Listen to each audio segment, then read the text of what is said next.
video looks at the locus of control and how understanding it can help you improve your results. Do you take control and ownership of your own success? Or do you look to blame others? Do you hear yourself saying things like, "My teacher doesn't like me. I'm not smart enough. We weren't taught that stuff." These are all excuses that shift the blame for our poor performance onto others. And yet, as humans, we have an innate need to feel in control of our own destinies.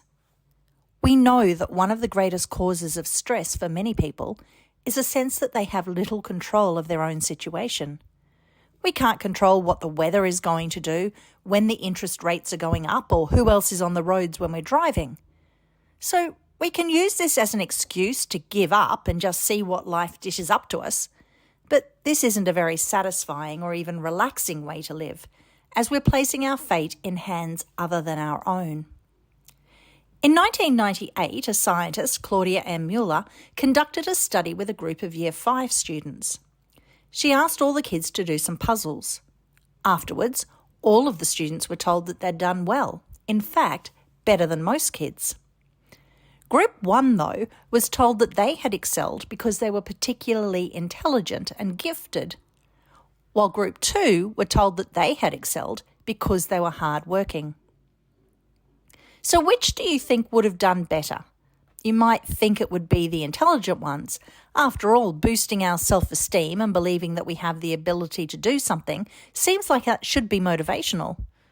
So they were given 3 more puzzles, 3 different types: easy, moderate, and difficult. The intelligent kids chose to do the easy puzzles, and they really didn't put much effort in. But those who were told that they were hard workers chose to do the hardest puzzles. They put in heaps of effort, and they did really well. This is possibly the opposite of what you would have expected. So why did this occur? Well, the reason is that in order to stay motivated and engaged, we need to feel that we have a level of control over the outcome. We tend to believe that our intelligence is set for us. We're born smart or we're born dumb, and hence it's out of our control. But we would all agree that how hard we work is entirely up to us. It's called our locus of control. Think about it. When you do badly in an assessment task, what do you put it down to? Are you one of those people who blames their teacher, the timing of the assessment, the marking scheme, or maybe the marker himself?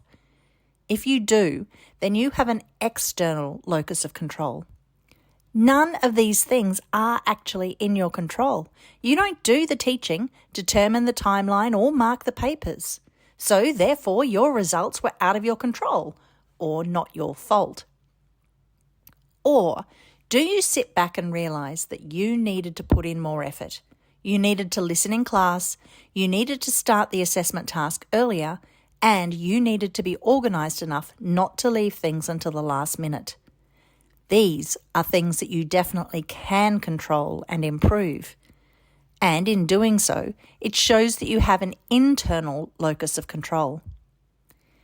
If you continue to believe that many aspects of your achievement are out of your control, then you're not likely to put in much effort, as you won't believe that your actions will make any difference. However, if you believe that you can control most elements, then you will put in effort to do so, and you'll create a positive outcome. So, how can you apply this to your own study? How can you increase the sense of control that you feel in regard to your results? Well, it's important that you work at increasing your sense of self-control. Think carefully about what elements of study you can control. Number 1, create a good study environment that is equipped, well lit, comfortable, and quiet. You're much more likely to study if it is easy to do so. Create a playlist that you can only listen to when you study. Have cute stationery. Whatever it is that inspires you to spend time at your desk is great. Number 2, use a calendar and a study timetable so that you have a clear idea of when things are due and what deadlines you need to meet. Work backwards from these dates to create a realistic schedule. Knowing exactly what is due when gives you back some power, as you can decide the best order in which you need to do things. Set yourself artificial deadlines for parts of your work to keep you focused and on track. Number 3, play to your strengths. You know when you're free and when you have other commitments. Your teachers don't determine this. So schedule your study around your other commitments so that you are honest about how much work you can do and when you can do it. Number 4, be self-disciplined. If you're supposed to be studying, then study. Put away all social media, music, food, etc., and knuckle down to work. These things will all still be there in an hour's time. Number 5, chunk your work into manageable bite-sized pieces. This will help keep you interested and motivated. It's overwhelming to look at study as a big, never-ending task. Breaking the parts of your assessment down into 1-hour chunks means that you can systematically work your way through the task. Study should be viewed as a marathon, not a sprint, but it can still be done in short bursts. Number 6, watch your attitude. If you approach study and schoolwork with a negative attitude, you'll find it difficult and miserable.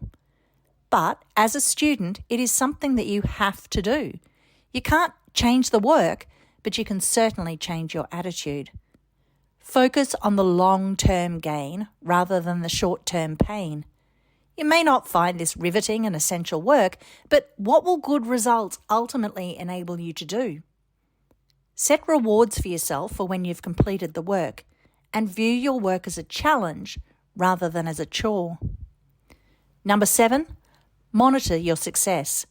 When you feel in control of your work, then you're also in control of the outcomes. When you get good results, you'll know that they are directly attributable to your efforts, and that will give you the motivation to keep working and to maintain your levels of self-discipline. Feeling in control of our lives is a very empowering and comforting feeling. It helps keep us positive, motivated, and determined. Acknowledging that your locus of control is internal rather than external will help you take more responsibility for your work and remind you that you do have control over the outcome. And remember, as always, the goal is to study smart, not hard. Thanks for watching. If you enjoyed this video, please remember to like it and to look for us on your social channels. For more great study tips, subscribe to our YouTube channel and check out our website.